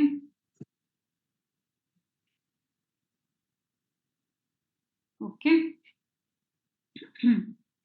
सो डिटॉक्सिफिकेशन के लिए कौन से जीन इम्पोर्टेंट होते हैं? ठीक है, सो सबसे पहले देखते हैं GST, that is glutathione S transferase. ये वाला जीन हमने कहाँ पे पढ़ा था इसके पहले? ये केस स्टडी में, क्या? ये केस स्टडी था ना वो। करेक्ट, वो केस स्टडी में हमने देखा था ना कि उस लड़की के GST जीन में वेरिएशन था। तो GST जीन क्या करता है? इट हेल्प्स एलिमिनेट टॉक्सिन और oxidative by products from the body. ठीक है, तो ये डिटॉक्स करने में हेल्प करता है। ठीक है, सो कुछ लोग होते हैं जिनके बॉडी में नल वेरिएंट होता है, मतलब कि एक्टिव फॉर्म में नहीं होता ये GST। ठीक है, सो अगर एक्टिव फॉर्म में नहीं होगा तो क्या होगा? डिटॉक्सिफिकेशन प्रोसेस प्रॉपर नहीं होगा। डिटॉक्सिफिकेशन प्रोसेस प्रॉपर नहीं होगा तो इम्पेयर डिटॉक्सिफिकेशन से आपका जो इन्वायरमेंटल टॉक्सिन्स है वो इन्फ्लेमेशन ज़्यादा कर पाएंगे, इन्फ्लेमेशन का रिस्क आपको बढ़ जाएगा, फटीग है, थकान है, स्किन प्रॉब्लम्स है, और क्रॉनिक डिजीजेस का रिस्क भी इवेंचुअली बढ़ जाएगा। ठीक है, समझ में आई ये चीज़? सो अगर GST जीन में वेरिएशन है तो आप क्या कर सकते हो? फाइबरस फूड, हम्म, फाइबरस फूड देना है। यस, सो बेसिकली आप क्या कर सकते हो, सबसे पहले तो डिटॉक्सिफाई करने वाले एंटीऑक्सीडेंट फूड्स देने। ठीक है, सबसे पहले अगर हम बात करें तो आता है सल्फोराफेन। सल्फोराफेन का काम क्या होता है? ये आपकी बॉडी में डिटॉक्सिफिकेशन पाथवेज को एक्टिवेट करता है, जैसे NRF2। ठीक है, एंड उसके साथ साथ वो करने के साथ साथ ये GST जीन को भी बूस्ट करता है। ठीक है। सो ये बेसिकली आपको डिटॉक्सिफिकेशन में हेल्प करता है। बट इसके अब सोर्सेस क्या होते हैं? ब्रोकली, स्प्राउट्स, ठीक है। ये सारे जितने भी क्रूसीफेरस वेजिटेबल्स होते हैं, मतलब जैसे कि कोई भी कैबेज ले लो आप, ब्रोकली ले लो, गोभी ले लो, ये सारी चीजें आपको सल्फोराफेन प्रोवाइड करती है, ठीक है। देन उसके बाद आता है करक्यूमिन। करक्यूमिन क्या करता है? आपका जो इन्फ्लेमेटरी पाथवेज है ना, उसको सप्रेस करने का काम करता है, ठीक है। एंड उसके साथ साथ आपके लिवर को डिटॉक्स करने में भी हेल्प करता है, लिवर को सपोर्ट करता है, लिवर को डिटॉक्स करने में हेल्प करता है, ठीक है। एंड उसके साथ साथ जितने भी बॉडी में एंटीऑक्सीडेंट जीन्स हैं, उनको भी एक्टिवेट करने में ये हेल्प करता है, ठीक है। सो करक्यूमिन का क्या सोर्स होता है मेजर? हल्दी। करेक्ट। तो turmeric is a good source of curcumin, but अगर आप टर्मरिक को ब्लैक पेपर के साथ लेते हैं तो उसका एब्जॉर्प्शन और एक्टिविटी बढ़ जाता है बॉडी में, ठीक है। अंडरस्टूड? देन नेक्स्ट आता है रेस्वेरेटॉल। रेस्वेरेटॉल मिलता है ग्रेप्स में, बेरीज में, रेड वाइन में। रेड वाइन में क्यों? क्योंकि वो भी ग्रेप से बना होता है, ठीक है। Now what does resveratrol do? ये आपके माइटोकॉन्ड्रिया को प्रोटेक्ट करके रखता है, ठीक है। माइटोकॉन्ड्रिया को सपोर्ट करता है तो एनर्जी प्रोडक्शन बढ़ाता है, एंड उसके साथ साथ it also works as a antioxidant in your body, ठीक है। एंटीऑक्सीडेंट कैसे करता है? एंटीऑक्सीडेंट कैसे क्या काम करता है ये? बिकॉज ये NRF2 को एक्टिवेट करता है। जैसे सल्फोराफिन NRF2 को एक्टिवेट करता है, वैसे ही रेस्वेरेटॉल भी NRF2 को एक्टिवेट करता है, विच इज एंटी इन्फ्लेमेटरी, ठीक है। Then next is EGCG। EGCG किस में मिलता है? ग्रीन टी में, माचा टी में। अभी आपने देखा होगा कि आजकल माचा टी काफी फेमस हो गई है। माचा टी क्यों फेमस है? बिकॉज इसमें EGCG प्रेजेंट होता है। क्यों? क्योंकि अभी क्या हेल्प करते हैं आपकी बॉडी में? ग्लूटाथायोन की एक्टिविटी को बढ़ाते हैं। ग्लूटाथायोन जो है वो आपकी बॉडी में डिटॉक्सिफिकेशन का काम करता है। डिटॉक्सिफिकेशन का काम करता है तो उससे आपकी बॉडी क्या करेगी? इन्फ्लेमेशन कम हो गया, आपके DNA को प्रोटेक्ट किया, ऑक्सीडेटिव डैमेज नहीं होने दे रहा, ऑक्सीडेटिव स्ट्रेस बढ़ने नहीं दे रहा, तो उससे आपका DNA डैमेज नहीं हो रहा, उससे आपकी स्किन डैमेज नहीं हो रही, उससे आपकी स्किन प्रोटेक्ट होती है। ग्लूटाथायोन से आपका स्किन प्रोटेक्ट होता है, एंड इसके साथ साथ आपके नर्व्स को भी प्रोटेक्ट करके रखता है, ठीक है। एंड साथ में it also has anti cancer effects in your body, ठीक है।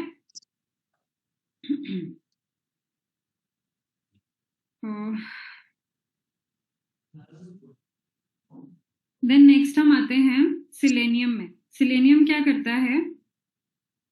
सिलेनियम ग्लूटाथायोन को, ग्लूटाथायोन जो एंजाइम है ना, उसको उसका कोफैक्टर है, मतलब ग्लूटाथायोन का काम बेटर कर देता है सिलेनियम, ठीक है। और उसके साथ साथ हैवी मेटल्स जितने होते हैं ना बॉडी में, उनको डिटॉक्स करने में ये हेल्प करता है, मतलब उनको बॉडी से बाहर निकालने में हेल्प करता है। तो सिलेनियम अगर हम देखें तो सबसे ज्यादा मिलता है ब्राजील नट्स में और सनफ्लावर सीड्स में, ठीक है। Then vitamin C. Vitamin C जो है वो बहुत अच्छा एंटीऑक्सीडेंट है, ठीक है, जो आपकी बॉडी से न्यूट्रलाइज करता है सारे टॉक्सिन्स को, ठीक है। देन अगर हम सोर्सेस की बात करें तो amla is a very good source of vitamin C. Then citrus fruits, guava, इसमें काफी अच्छा तरीके से विटामिन सी का अमाउंट प्रेजेंट होता है, ठीक है। सो जिनके पास पुअर डिटॉक्स जीन है वो क्या कर सकते हैं? अपना एंटीऑक्सीडेंट डिफेंस मैकेनिज्म कैसे एक्टिवेट कर सकते हैं? Through taking this targeted food and supplements, ठीक है। जो फूड नहीं ले सकते उनको सप्लीमेंट्स लेना चाहिए, ताकि उनका जो इन्फ्लेमेशन और एंटीऑक्सीडेंट पाथवे है वो बेटर हो जाए, ठीक है। समझ में आ गई ये चीज? क्लियर है? Yes ma'am. Okay. So next आते हैं हम आपके कौन सी जीन्स हैं जो आपकी बोन हेल्थ को रेगुलेट करते हैं, ठीक है। सो सबसे पहले तो VDR जीन आता है। VDR जीन का हमने डिस्कस किया कि वो कैसे आपके बोन को प्रोटेक्ट करता है, कैल्शियम को एब्जॉर्ब करके, साथ ही साथ आपके बोन के मिनरल की डेंसिटी को रेगुलेट करके। तो जितना अच्छे से VDR प्रेजेंट है आपकी बॉडी में, उतना ही ज्यादा आपका बोन हेल्थ बेटर रहेगा, ठीक है। देन नेक्स्ट जीन आता है COL1A1। वो क्या करता है?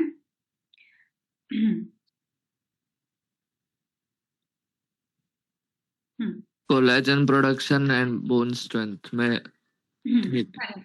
So it is basically involved in collagen production. Collagen is also a type of protein. ठीक है, तो वो आपके बोन के स्ट्रक्चर को प्रॉपर रखता है. जितना अच्छा अमाउंट में कोलाजन है उतना आपका बोन का स्ट्रेंथ भी प्रॉपर रहेगा.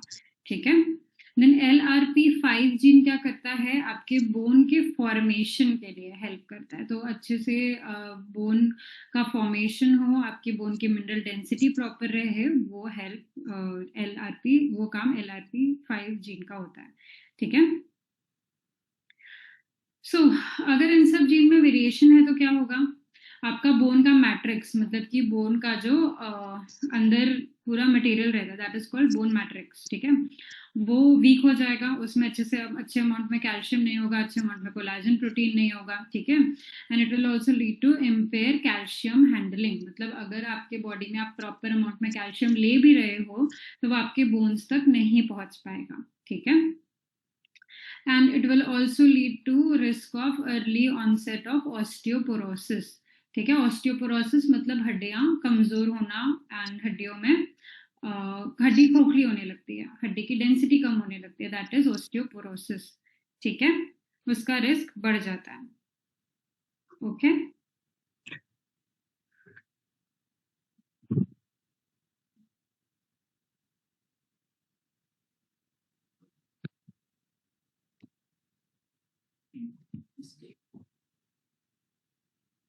सो अभी अगर किसी कोई इंडिविजुअल है जिसके पास जेनेटिकली एट रिस्क है फॉर ऑल दीज थिंग्स, तो उनको हम कैसे सपोर्ट करेंगे. ठीक है. सबसे पहले तो सप्लीमेंटल सपोर्ट देते हैं through vitamin D3 and K2. Vitamin D3 और K2 मिलके क्या करते हैं, K2 के साथ अगर आप विटामिन D3 लेते हैं तो वो विटामिन D का एब्जॉर्प्शन बढ़ा देता है, जिससे कि कैल्शियम एब्जॉर्प्शन और रेगुलेशन आपकी बॉडी में बढ़ जाता है. ठीक है. तो उसको आप जो विटामिन का सप्लीमेंट है उसको आप एवरी डे विद ब्रेकफास्ट ले सकते हो. ठीक है. Then next is improving calcium, magnesium and zinc in your body. Calcium, magnesium, zinc अगर आप ले रहे हो तो वो क्या करते हैं, आपके बोन के मिनरल्स को चेक करते हैं. ठीक है, बोन के मिनरलाइजेशन को प्रॉपर रखते हैं. तो आपको कैल्शियम, मैग्नीशियम, जिंक किसमें मिलेगा, almonds, tofu, spinach, pumpkin seeds. इसमें आपको प्रॉपर अमाउंट में कैल्शियम, मैग्नीशियम, जिंक तीनों चीजें मिल जाएगी. ठीक है.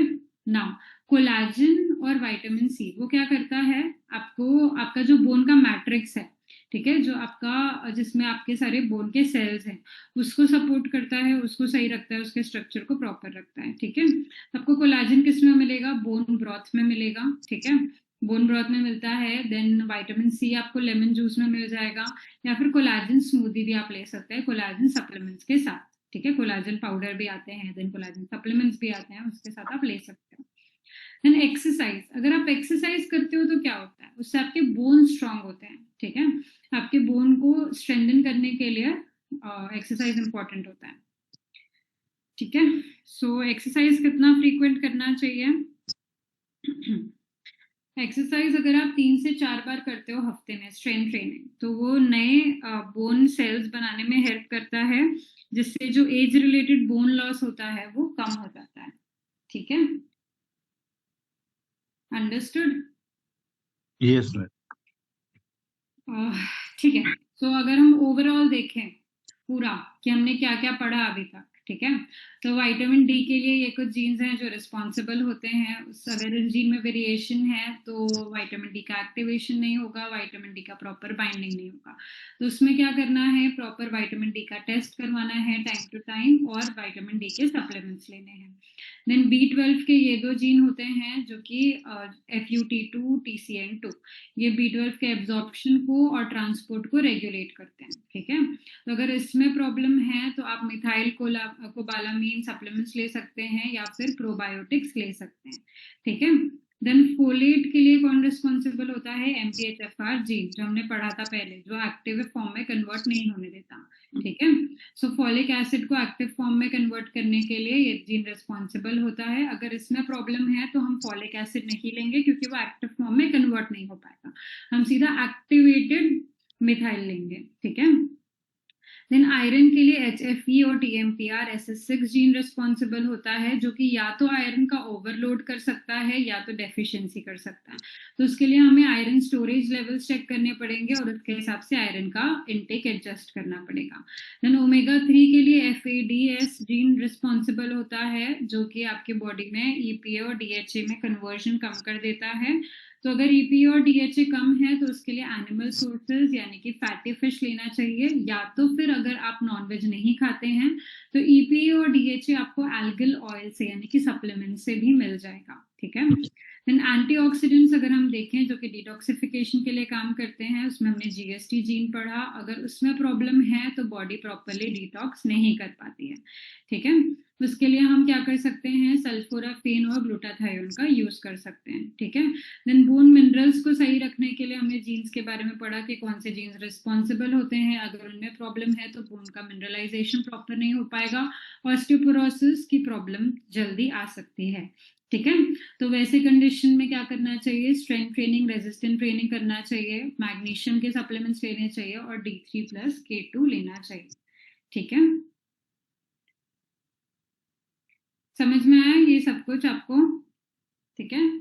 तो अगर हम समरी देखें तो जेनेटिक वेरिएशंस इम्पैक्ट करते हैं कि कैसे आपके माइक्रोन्यूट्रिएंट्स एब्जॉर्ब होंगे, एक्टिवेटेड होंगे और यूज होंगे। ठीक है।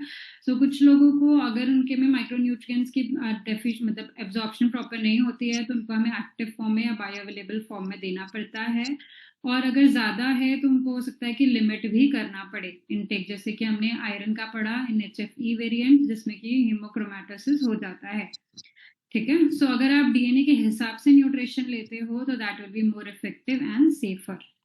ओके। ठीक है। समझ में आया सबको ये क्लास? Yes, ma'am.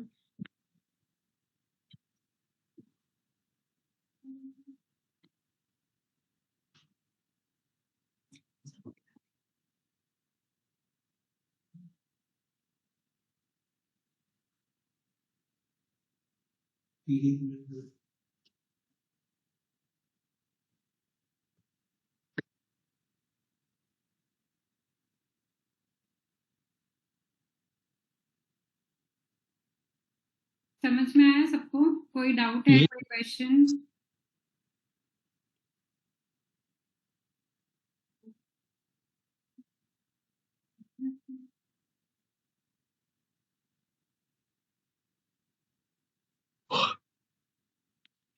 ठीक है। सो अगर किसी को कोई क्वेश्चंस नहीं है तो I would like to invite doctor Agarwal to conclude the class.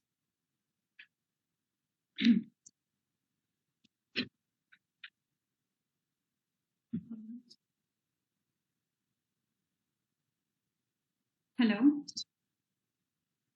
और डॉक्टर अग्रवाल आप हैं क्लास में?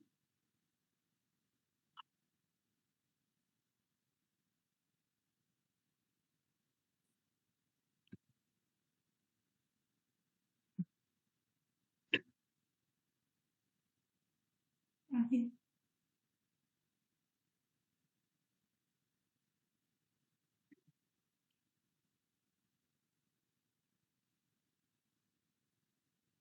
Hello madam. हेलो। तो मोरिंगा लीव्स में बहुत न्यूट्रिएंट रहते हैं क्या? किसमें? Moringa leaves. मोरिंगा लीव्स, हाँ मोरिंगा लीव्स में कैल्शियम रहता है जो कि आपके बोन के लिए हेल्प करता है और एंटी इंफ्लेमेटरी होता है वो।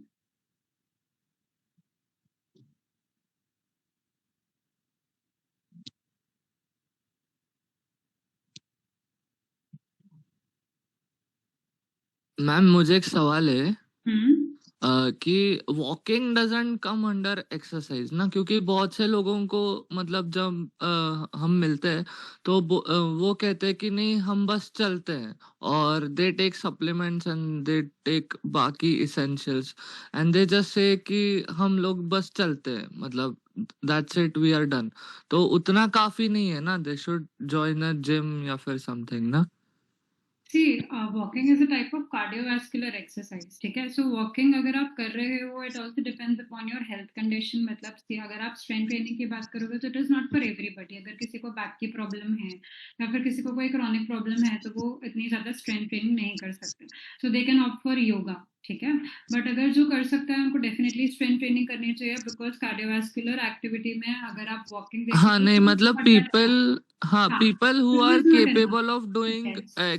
मतलब strength training, but hmm, they avoid it due to their हाँ। मतलब कंफर्ट हम्म, जोन ऐसे, हम्म, तो उनको करना चाहिए ना।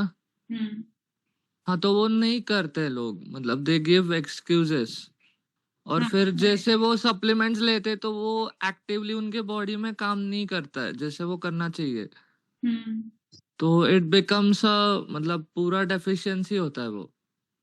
Correct correct. सो वो प्रॉपरली एक्टिवेट भी नहीं हो पाते सारे सप्लीमेंट्स, और उनका यूज भी नहीं हो पाता है, so that is there. Yes, तो मतलब उनको ऐसे स्ट्रेंथ ट्रेनिंग करने के बाद वो सप्लीमेंट जो लेते तो उनका 100% इफेक्ट होगा उनके हम्म, बॉडी पे, हम्म, जितना मतलब बस वॉकिंग करने से 20 या 30% ही होता है। Right right.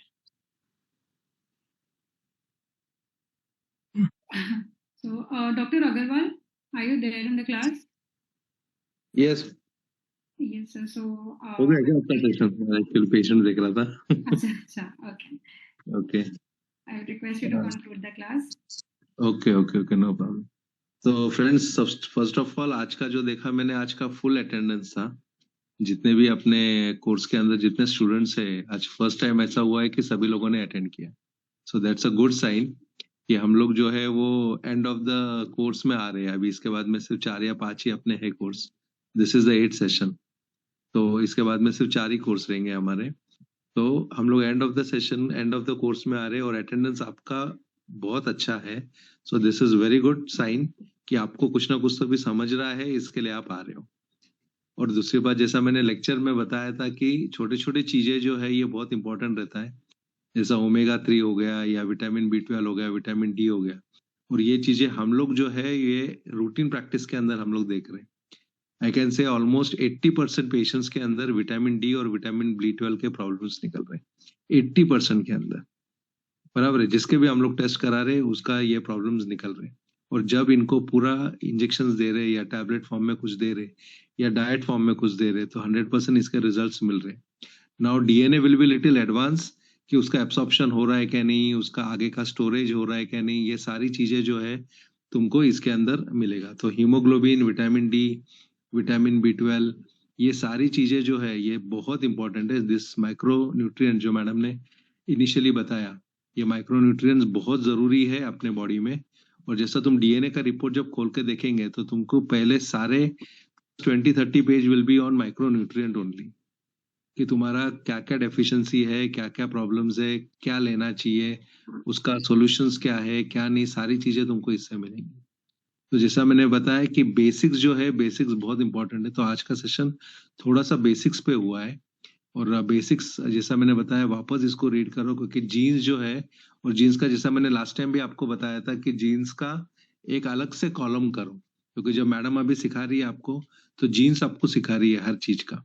तो अलग से कॉलम करो, तुम्हारे जो एक नया नोटबुक लो या एक नया रजिस्टर लो, उसके अंदर सिर्फ जीन्स लिखो। तो जीन्स तुम्हारा, उसका अगर डेफिशिएंसी आ गई या उसका समझो म्यूटेशन हुआ जीन्स का, तो क्या क्या प्रॉब्लम्स आ सकते हैं और उसके सॉल्यूशंस। तो ये जितना जीन्स आप लिखेंगे पढ़ेंगे तो वो चीज तुम्हारा बाय हार्ट होगा, और वही चीज तुम वो हिसाब से बोलेंगे। क्योंकि now if you see last session में, अभी के सेशन के अंदर जेनेटिक तुमको काफी चीजें मैडम ने समझाया, लेकिन वो एक बार नहीं समझेगा, तो 2-3 बार उसको रिवाइज करना पड़ेगा और वो हिसाब से करना पड़ेगा। और जैसा बड़ी मीटिंग का भी मैंने लास्ट टाइम बताया था, पीपल हैव स्टार्टेड बड़ी मीटिंग, लेकिन जो अब तक डायग्नोस्टिक सेंटर में नहीं आ रहे, मैं रिक्वेस्ट करूंगा कि ये चीजें आप जितना रिपीटेडली, मैं एक ही चीज बता रहा हूँ कि जितना वो डिस्कस करेंगे आप, यही चीजें आपके मेमोरी में रहेगी।